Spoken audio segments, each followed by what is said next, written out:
Hello everyone, welcome to today's session.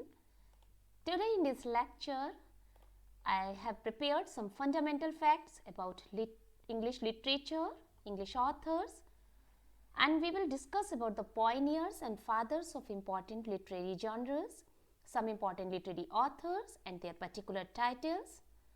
I'll also explain to all of you why they are called so that it will be easy for you to learn them, and all these informations will be very beneficial for you to beat any competitive exams and MCQs.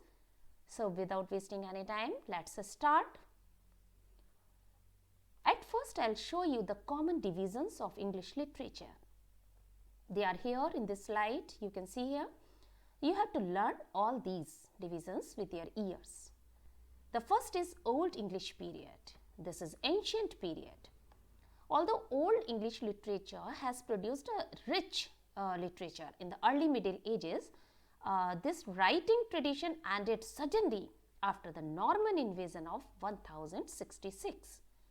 From then on, French or Anglo-Norman was the language of the upper and educated classes. Only two languages were dominant in that era. So it was not until the 14th century that English regained its prestige, and Chaucer was the one who used it as a literary language, and that's why he is called the father of English literature. As he is credited with introducing iambic pentameter and rhyme royal to English poetry. That's why Dryden called him the father of English poetry in his poem, The Preface to the Fables, Ancient and Modern. He is also called the founder of English language. He is known for setting the style of Middle English. That's why Spenser refers to him as the well of English undefiled, flawless English. The credit of being the first national poet of England also goes to him. Actually, before him, what happened? There was no national language in England. By the force of his genius, he raised English to the level of the national language. The use of heroic couplet was pioneered by him too. Another remark of G.K. Chesterton is also very famous. If Chaucer is the father of English poetry, he is the grandfather of the English novel. Do you know why? It was because his poetry gives the enjoyment of story, drama, novel, everything. Next, Arnold called him the earliest of the great moderns because Chaucer freed himself from foreign influences and used his own native English language in poetry. So his rejection of medieval conventions and his services to the English language and versification also have made him the earliest of the greatest modern. अभी उनके achievement की list खत्म नहीं हुई है, बहुत सारे achievements हैं जो उनके नाम है. He has been called the morning star of Renaissance. It was because his poetry reflects the medieval spirit and Italian Renaissance. It was first felt in England in his age. In his age means in 14th century. Now you have heard about an area in the south transept of Westminster Abbey in London. It holds both monuments. It is famous because it holds both monuments and graves also of famous poets, playwrights and writers. So the first poet ever interred in Poets' Corner was Geoffrey Chaucer. Now come to his famous work, his magnum opus, or you can say his masterpiece, The Canterbury Tales.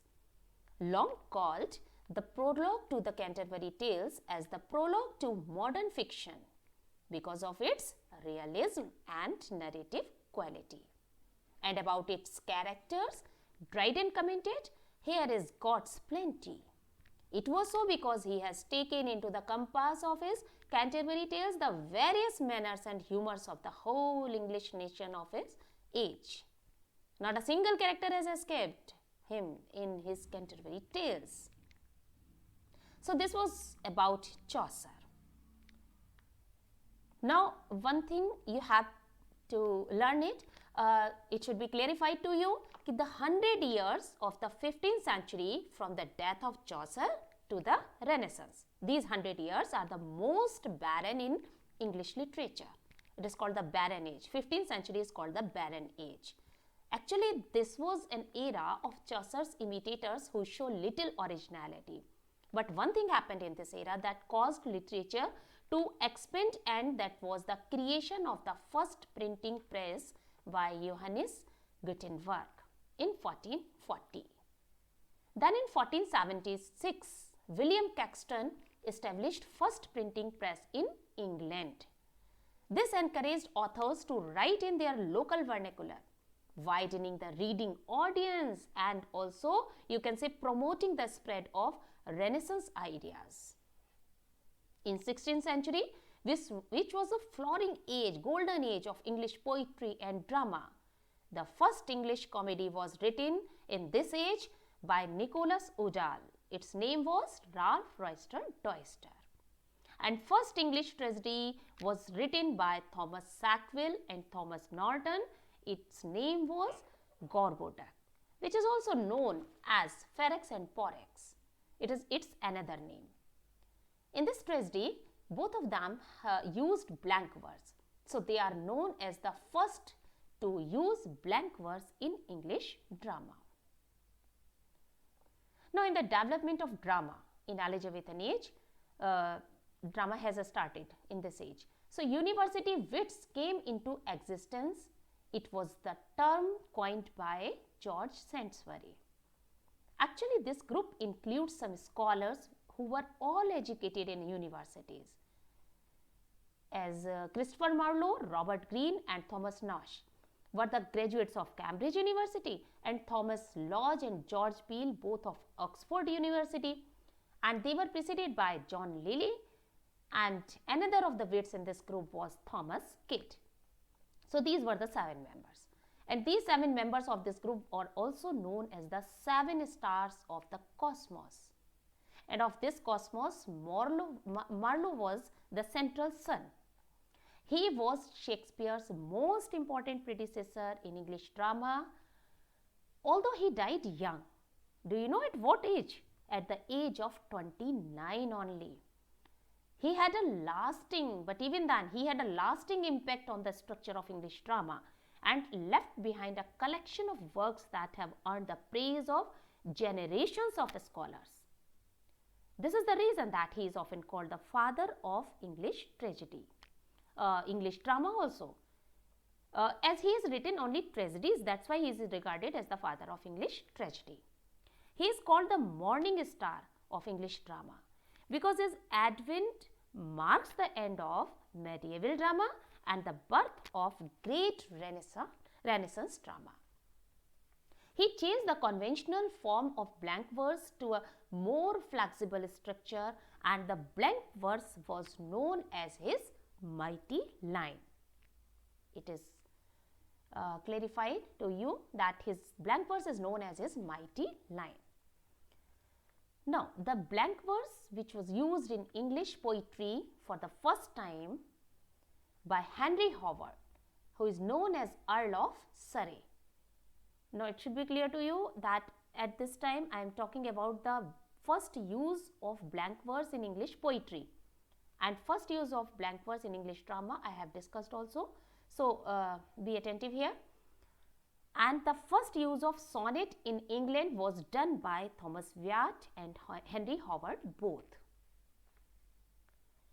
Now, when we start to talk about Shakespeare, we can say that the scholars of university wits paved the way, and Shakespeare alone marched on taking English drama at its apex, and this level could not be surpassed till today. We can say, unke jaisa na bhuto na bhavishyati. Actually, the credit goes to Marlowe, of course, to introduce Renaissance drama, but he wrote only tragedies, as I have discussed it already. While Shakespeare wrote comedies, historical plays, tragedies, tragicomedy, and many more kinds of drama. That's why he is regarded as the father of English drama. Then he is referred as the Bard of Avon. Bard means the poet, and Avon is his birthplace, Stratford upon Avon. He seems to have been given this title in recognition of his status, position as great poet and the unofficial national poet of England also. His contemporary playwright Ben Jonson called him the Swan of Avon in his poem. What poem that was? To the memory of my beloved, the author Mr. William Shakespeare. It was the ancient Greek belief that the souls of poets pass into swans. That's why he is referred as the sweet swan of Avon. Now, we will discuss about Edmund Spenser, the foremost English poet of the 16th century. He is entitled Poet's Poet by Charles Lamb. Why? Because he is not the poet of common men, rather a poet of only scholars and classical writers like Socrates, Plato, Aristotle, Virgil, Petrarch, etc. He is also regarded as the child of Renaissance and Reformation. Its reason was that he beautifully blended the ideals, principles and messages of the Renaissance as well as the Reformation in his excellent poetic works. He harmonized both views. Do you know what both views? The first view is that the motto of poetry should be moral and didactic, and the another view, another motto of the poetry should be art for art's sake, and he has harmonized both of them. So because of such abundant and rich poetic faculty, he is regarded as the second father of English poetry. The first father was Geoffrey Chaucer.